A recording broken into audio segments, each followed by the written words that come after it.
We believed in globalization. We believed that it would make the world better.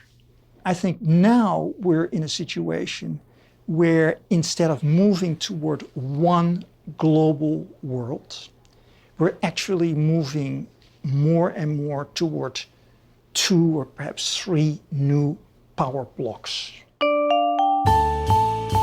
Hello and welcome to the GZERO World podcast. This is where you'll find extended versions of my interviews on public television. I'm Bremmer, and on this episode we are looking at the future of globalization and asking if the term emerging markets, one we've long used to describe nations transitioning to developed economies, still applies to much of the world. Some of them are, in fact, submerging these days, while another one, China, is today the second largest economy in the world and soon likely to surpass the largest, the United States. So what does the world look like as Chinese leader Xi Jinping cements an unprecedented third term in office? And how much will the future of China determine the future of our world?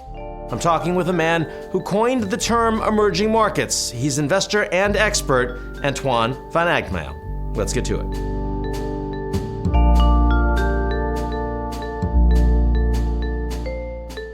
The GZERO World podcast is brought to you by our founding sponsor, First Republic.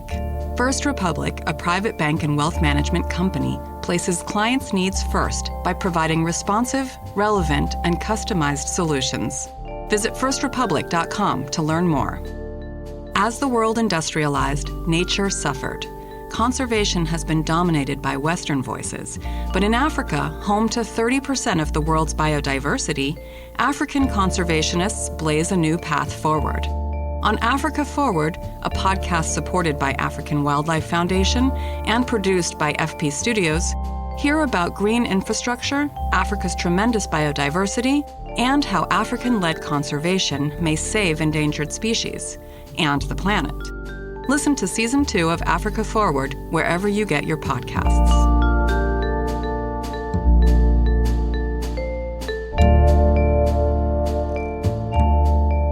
Antoine van Agtmael, it's nice to see you. It's nice to see you. So I want to start with this idea, because I first encountered you, it was a couple decades ago, as the guy that coined the term emerging market.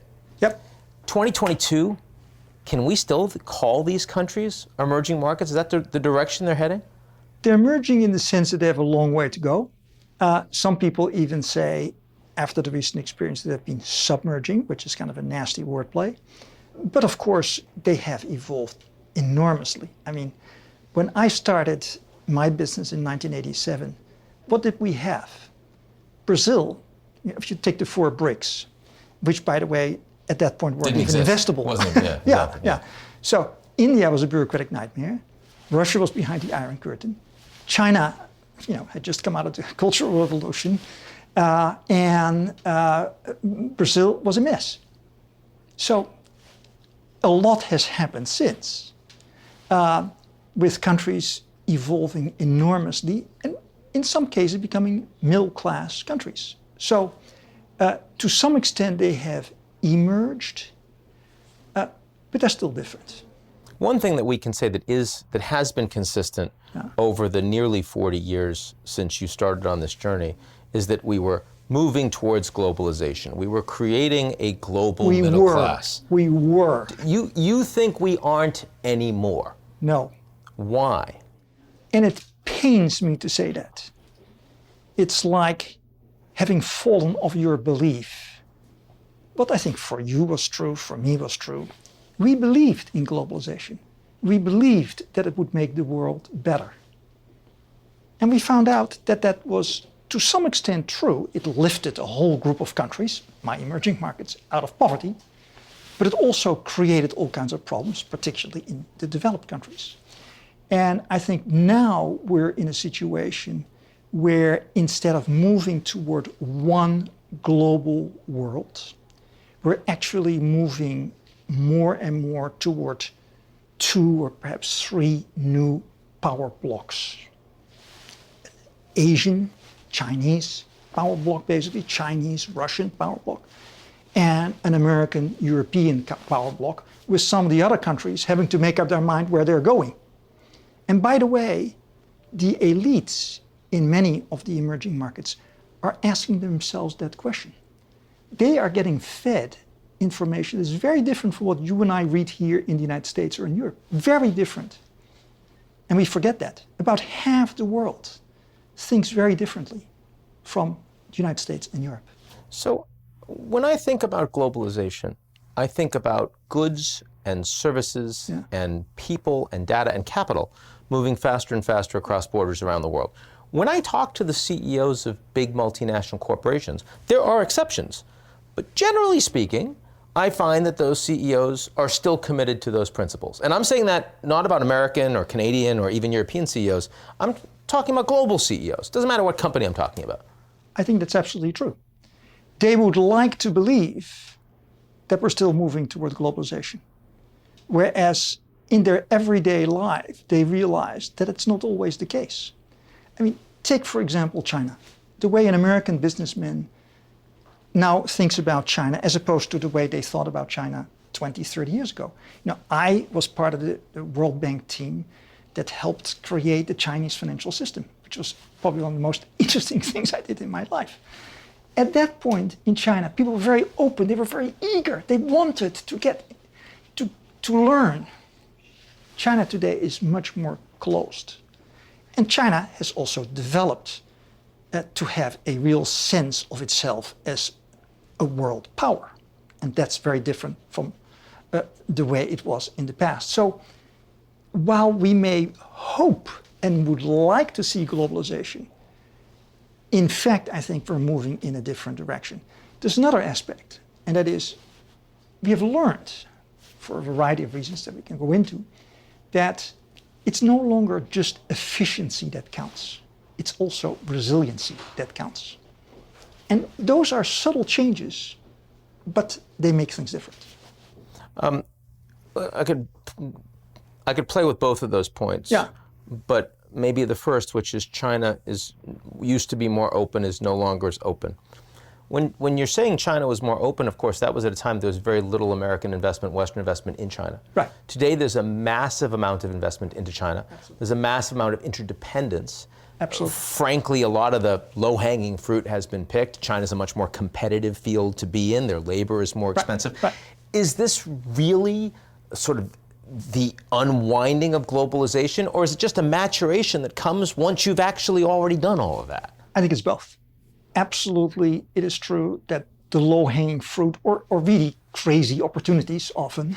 Yeah, the 500 million pairs of sneakers, right? I mean, so everyone used to say, ridiculous exactly, the ridiculous opportunities, And naive thinking, that has gone.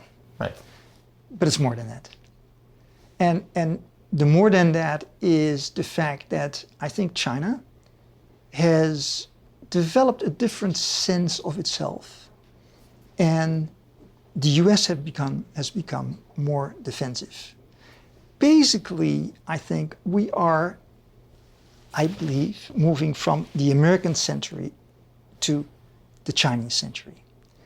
And this idea for us in the US to get used to the idea of becoming number two, and by the way, for China, the idea of becoming number one, those are huge transitions. Now, there are so many ways that I could say I don't necessarily agree with that, in the sense that, number one, militarily, the United States is overwhelmingly a global power, and China's not remotely close to one.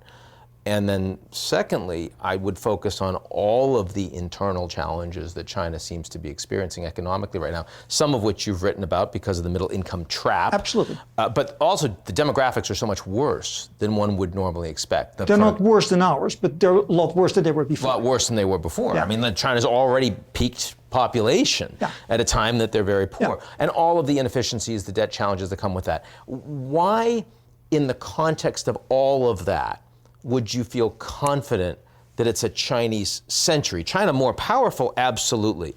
But that Chinese century, the way you framed it implies that literally we're going to go from US number one, China number two, and we're just going to flip them.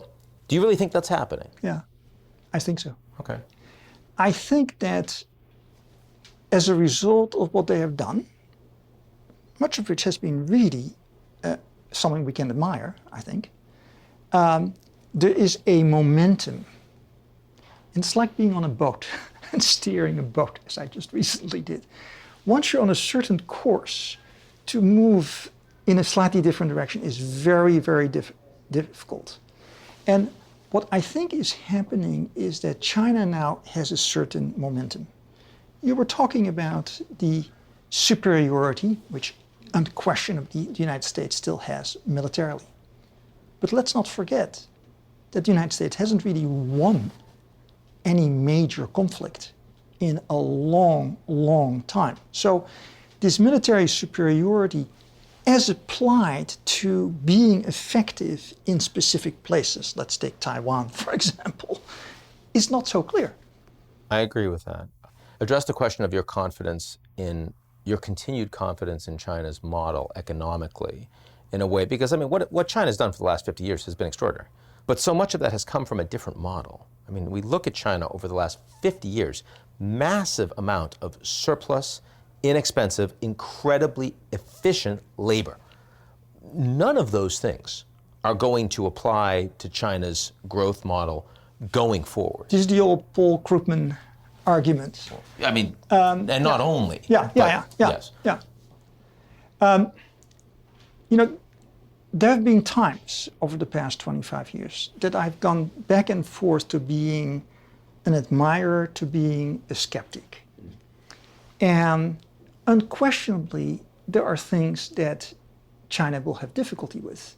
For one, the fact that in a society where thought is controlled, and let's face it, thought is controlled in China far more than most other places, I think it is very difficult to be truly innovative. When I mean innovative at the edge of innovation. But then, when I think about that, I say, yeah, that's theoretically true. But now take a look at one of the 3-4 major things that we have to watch, I think, in the future of the world, which is nuclear fusion. Who is now kind of number one in this area? It's China. China, yeah. So, and you think that's close to a breakthrough? I mean, I see a lot more money is going into it as an energy source. well, I mean, basically, it's very tempting to put money into this particular area because it is possibly a remarkable solution. I mean, it's like creating an artificial sun, basically. And that throws off a hell of a lot of clean energy. So the first one to win that race, and by the way, Princeton is working it, Korea is working it, everybody's working it, it's not just China, but the one to win that race or to be ahead of, is going to benefit from that. And I cited just as an example, and same is true for artificial intelligence, same is true in other areas, cyber, you name it, where China has made remarkable innovative progress. More, frankly, than I had anticipated. So you have to give them credit, and so that somehow has not stopped. You would weigh China's advantages in cutting-edge technologies more heavily than you would the constraints from demographics, lack of efficiency, indebtedness, zero COVID, all the rest. That's what I think that's a good way of putting it, yes. But that doesn't deny that those challenges exist. Those challenges really are there. China is the only major economy in the world that has never gone through a really profound crisis the way we did in 2008. Now, for example, and that's a concern. That's a concern. And their willingness and ability to continue to kick the can down the road on big challenges like bad corporate debt or real estate bubbles and the rest. And we all know what that leads to. Right. And are you saying that you think that China can continue to do that for the foreseeable future, or that you have a lot of uncertainty about your China projection? My sense is that China is better able to deal with those challenges than I had thought. And I give that to them. And that doesn't mean that, as I said earlier, there are no challenges, because they have some challenges to overcome. But I think, as you put it in the balance, I think in that balance, I think their ability to do better than we might think is one that makes me, let's say, optimistic about their ability to become a true global power. In fact, the major true global power in the future. Now, not that is a prospect, by the way, that I relish, because I don't think that is going to be a nicer world. I think it's going to be a much less nice world. Switch to the other side of the equation, the American side of the equation. The U.S., I know that you're not happy about where the political system is going right now. On the other hand, the American political system hasn't prevented extraordinary innovation and entrepreneurship from emerging in the U.S. from being attracted to the United States. The U.S. dollar today is at multi-decade highs. It's amazing. So why are you so comparatively negative about where the United States is heading as an investor? Well, first of all, we have some real problems lying ahead, not just in the United States, but in Europe and probably the rest of the world, in that I think we're entering a 2-3 year period of stagflation. That then is combined. Stagflation, so we're talking low growth, high inflation. 5-6% inflation, right, and no growth, perhaps negative growth for a little bit, but certainly lower growth than we need to have. So real wealth is being contracted. Real wealth is being contracted. While at the same time, and this is one of the big problems, and I think one of the reasons why our democracy has become more fragile, is inequality continues to rise. In essence, because you could say, noblesse no longer oblige. Mm-hmm. I think the elite of this country and the elite of other countries have basically not taken care of the country around them and made sure that this inequality stopped rising and in fact got brought back a little bit, which I think is required for a healthy democracy. Now, that's been going on for decades in the United States. But it has become worse, I think, in the last decade. But do you think the next few years, I mean, I'm thinking about the last 2 years, pandemic, Russia invasion, so much of the pain of all of this disruption is on the back of the poorest countries in the world, on the back of the developing countries in the world. Yeah, the poorest and the ones that didn't have energy. They're the ones that are heading backwards right now. Yeah, right. Yeah. So there may be a hiatus of a few years in what I just said, but I think longer term, I think the rest of the world, including and excluding China, will outgrow the US. You said before that a lot of investment, a lot of capitalism, a lot of political decision making is no longer just about growth, but it's about resilience. Yeah. To the extent that's true, is it not the case that political systems that are wealthier, that have institutions that are more legitimized, that are stronger, that are more decentralized, have an advantage intrinsically? Yeah, I think that's true. So that would swing. Yep, somewhat, yeah. Somewhat. I agree. What's the single thing right now? If I give you a 10-year horizon, what's the thing that worries you the most?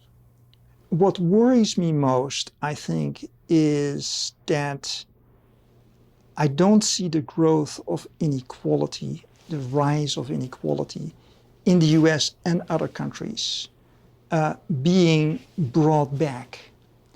And I believe that then undermines a democracy, because democracy in the eyes of many people is not doing what democracy is supposed to do. Which and is so you get create and afford opportunities. Exactly. Yeah. So that's my biggest concern. Because inequality in the United States today is at its highest levels that we've seen since just before the Great Depression. Right. And you say it's going to continue, and yet no one out there is projecting an imminent Great Depression. And so does that mean that the political institutions just start eroding / imploding, in your view? I think we have seen an erosion of our political institutions.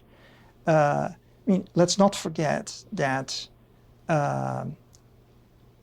basically we had for 4 years someone running this country or at least pretending to run this country, who had ideas that I think did not move this country forward.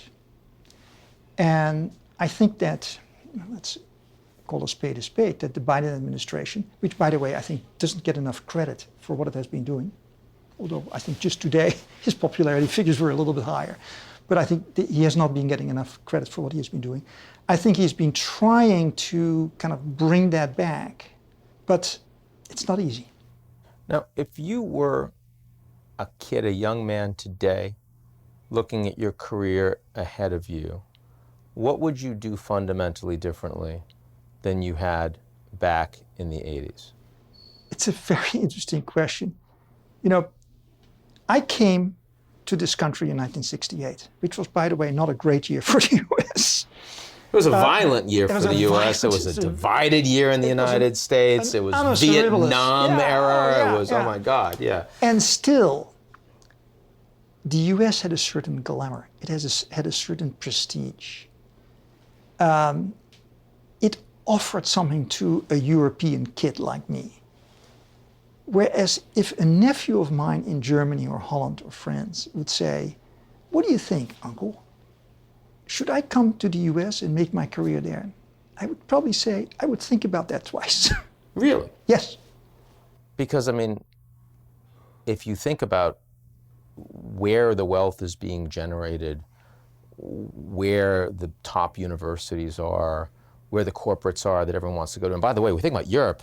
I mean, companies are leaving Europe in large numbers because they can no longer afford to produce given the energy input costs in Europe. And you're BASF or you're Volkswagen in this environment, how can you still be there? So Europe's going to have more problems over the next couple of years than we have. So I agree. So what is it that, I mean, you're not telling your kids, oh, I think you should learn Mandarin and go to China, because you clearly don't find that life experience to be particularly attractive. I would have told them that 10 years ago. But you wouldn't today. Yeah, no. But you wouldn't today. So what would you tell them today? What are you telling yourself today?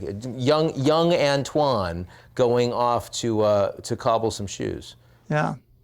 I would, first of all, I would not do Russian studies the way I did, or for that matter, Chinese studies. But I would make a real effort to understand science and technology in a way that when I started my career, I didn't. Because that's what you're actually most optimistic about right now. That's what I'm most optimistic about. About, sort of genetic technologies, fusion technologies. It's not going to be the blockchain. Regulation. Yeah, right. That's going to help us out and save us. It's going to be, basically innovation and technology. And it's, it's things like the metaverse, the blockchain,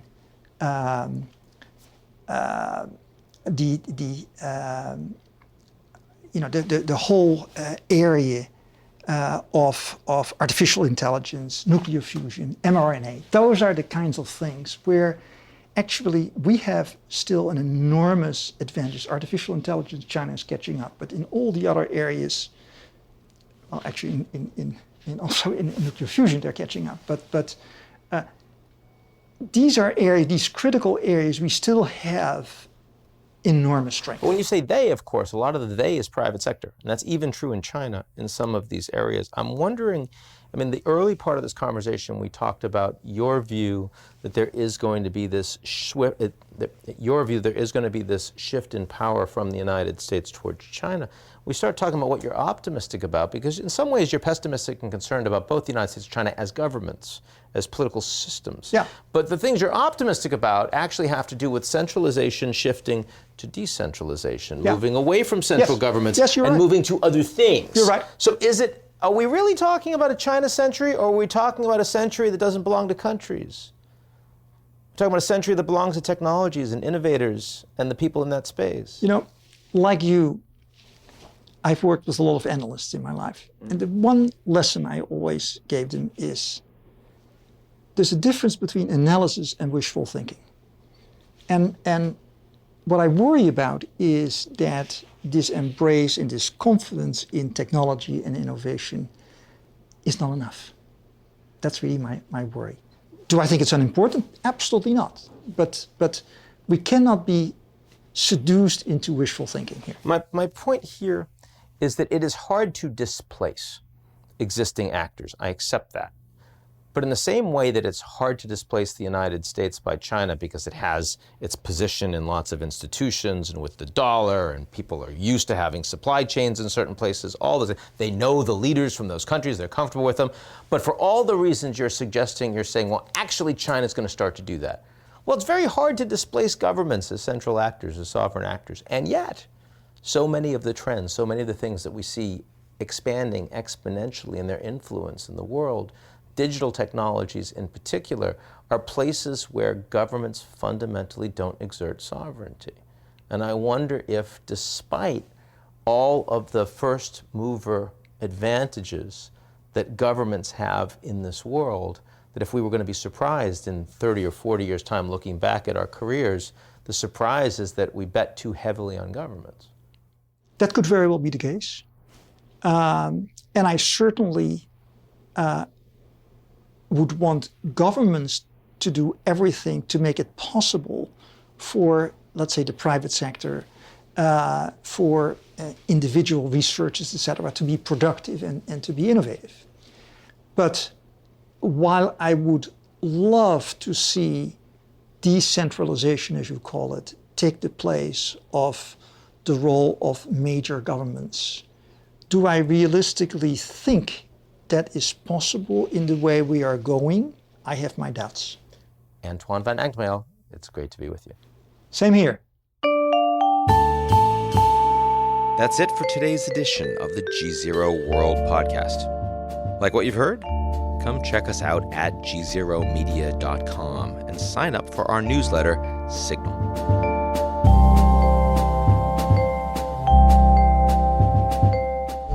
The GZERO World podcast is brought to you by our founding sponsor, First Republic. First Republic, a private bank and wealth management company, places clients' needs first by providing responsive, relevant, and customized solutions. Visit firstrepublic.com to learn more. As the world industrialized, nature suffered. Conservation has been dominated by Western voices, but in Africa, home to 30% of the world's biodiversity, African conservationists blaze a new path forward. On Africa Forward, a podcast supported by African Wildlife Foundation and produced by FP Studios, hear about green infrastructure, Africa's tremendous biodiversity, and how African-led conservation may save endangered species and the planet. Listen to Season 2 of Africa Forward wherever you get your podcasts.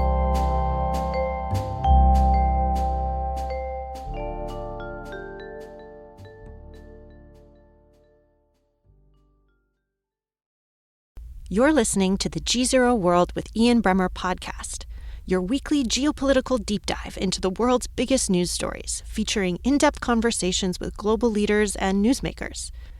To get more of GZERO's insights on global politics every morning, sign up for our free newsletter, GZERO Daily, at gzeromedia.com.